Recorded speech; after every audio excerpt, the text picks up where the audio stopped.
అందరికీ నమస్కారం. నేను మీ ఆయుర్వేద డాక్టర్ చిట్టుపట్ల మధుసూదన శర్మని. మనం ఈ వీడియోలో తామర వ్యాధికి చక్కటి గృహ వైద్యం అనేటువంటి అంశాన్ని గురించి తెలుసుకోబోతున్నాం.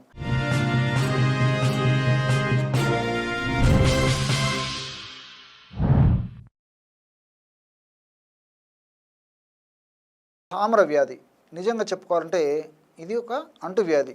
ఫంగస్ అనేటువంటి క్రిమి ఒకరి నుంచి ఒకరికి సంక్రమించినప్పుడు కలిగేటువంటి పరిస్థితి లక్షణాలు ఏవైతే ఉన్నాయో దాన్ని తామర వ్యాధి అనేటువంటి పరిస్థితి ఏర్పడుతుంది. కుటుంబంలో ఒకరికి ఉంటే ఇంచుమించు అందరికి వచ్చేటువంటి పరిస్థితి ఏర్పడుతుంది. అంతేకాకుండా ఈ తామర వ్యాధి తల నుంచి కాళ్ళ వరకు ఎక్కడైనా రావచ్చు. మొట్టమొదట ఒక రింగులాగా ఉండేసేసి మరి ఆ రింగు భాగంలో దురద, పోటు, సలుపు, ఒక్కొక్కసారి రసగారేటువంటి పరిస్థితి ఉండడము, ఇవన్నీ జరుగుతూ క్రమక్రమంగా ఆ యొక్క రింగు పెద్దది కావడము, అంతేకాకుండా ఆ భాగంలో ఉన్నటువంటి రసి మిగతా చర్మ భాగంలో తగిలినప్పుడు ఆ భాగంలో కూడా మరి మిగతా చర్మం కూడా తామర వ్యాధికి గురి కావడం, ఇలాంటివి జరుగుతూ ఉంటాయి. చెమట ఎక్కువగా పట్టేటువంటి వాళ్ళల్లో కానీ, అదేవిధంగా వ్యాధి నిరోధక శక్తి తక్కువగా ఉన్నటువంటి వాళ్ళల్లో కానీ, మధుమేహ వ్యాధిగ్రస్తుల్లో కానీ, స్థూలకాయల్లో కానీ ఈ సమస్య మరీ ఎక్కువగా ఉంటుంది. మరీ వేధిస్తూ పీడిస్తూ ఉండేటువంటి పరిస్థితి ఏర్పడుతూ ఉంటుంది.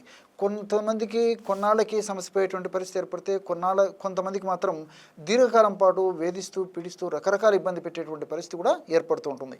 ఈ యొక్క తామర వ్యాధి తగ్గేందుకు పైపూత మందుగా ఎలాంటి ఔషధాన్ని తయారు చేసుకోవాలంటే శ్రీగంధం పొడి ఒక 20 గ్రాములు తీసుకోండి.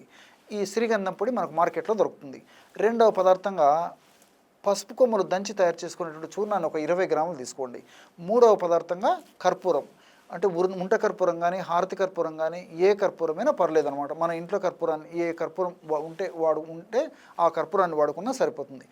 దీన్ని ఒక 20 గ్రాములు తీసుకోండి. అంటే ఈ 3 పదార్థాలు సమానంగా తీసుకోవాలన్నమాట.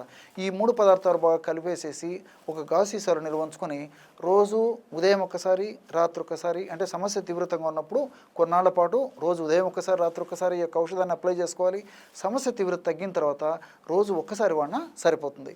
మరి తగినంత ఈ యొక్క చూర్ణంలో తగినంత కొబ్బరి నూనె కలిపేసి బాగా రంగరించేసేసి లేపన ద్రవ్యంగా తయారైన తర్వాత ఆ లేపనాన్ని తామర వ్యాధి ఉన్నటువంటి ప్రాంతంలో అప్లై చేసేసి సున్నితంగా మర్దన చేసి తర్వాత మళ్ళీ ఆ యొక్క ఔషధాన్ని అప్లై చేసి ఒక అరగంట లేదా గంట ఆగిన తర్వాత తుడిచేస్తుండారనమాట. ఈ విధంగా క్రమం తప్పకుండా అవసరాన్ని బట్టి రోజు ఒక్కసారి కానీ 2 సార్లు కానీ ఈ యొక్క ఔషధాన్ని వాడుకోవడం వల్ల చాలా త్వరగా ఈ యొక్క తామర వ్యాధి నుంచి విముక్తి పొందడమే కాకుండా మరలా తరచుగా పునరావృతం కాకుండా కూడా ఈ యొక్క ఔషధ తత్వాలు కూడా సదా మన దేహాన్ని కాపాడుతూ ఉంటాయి.